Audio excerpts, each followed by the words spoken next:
আসসালামু আলাইকুম।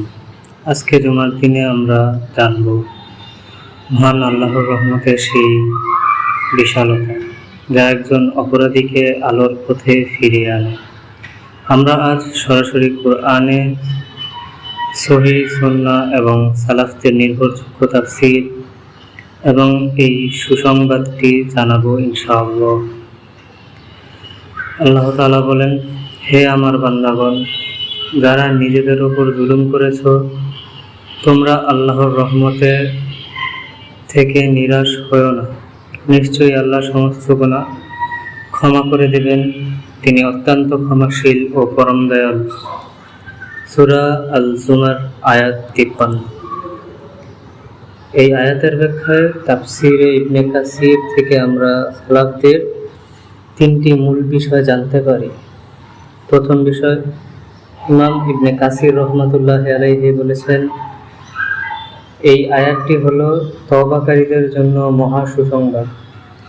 তিনি উল্লেখ করেছেন যে এই আয়াতটি সমস্ত কাফির ও গুনাহগারদের জন্য একটি আহ্বান, যাতে তারা আল্লাহর দিকে ফিরে আসে।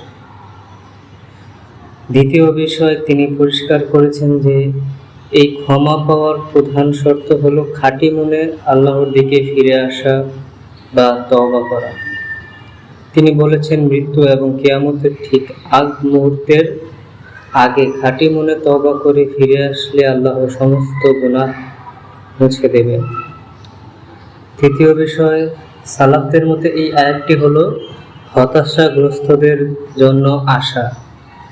শয়তান মানুষের অন্তরে যে হতাশা তৈরি করে, এই আয়াত তার মূলে আঘাত করে, কারণ আল্লাহর রহমত তার গজবের চেয়েও প্রশস্ত।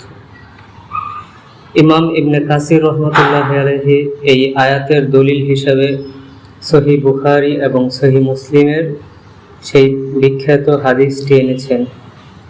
একজন বনী ইসরাইলি ব্যক্তি যখন 100 জন মানুষকে হত্যা করার পর তওবা করতে চেয়েছিল, তখন সত্যিকারে আলেম তাকে বলেছিলেন, তওবা করতে তোমাকে কে বাধা দিতে পারে?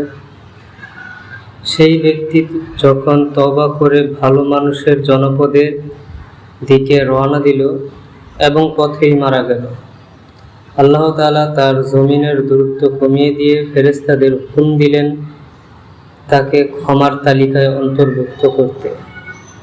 সহিহ সুন্নাহর এই দলিল থেকে আমাদের মনে করিয়ে দেয় আল্লাহর ক্ষমার বিশালতা। তাই আসুন আমরা এই জুম্মার দিনে কোরআন ও সুন্নাহর এই দলিলের উপর ভরসা রাখি। নিরাশ হবেন না, আপনার রব ক্ষমাশীল। আল্লাহ আমাদের সহি তওবা করার তৌফিক দান করুন এবং আমাদের জন্য হেদায়েতের পথ সহজ করুন। আমিন। জাযাকাল্লাহু খাইরান।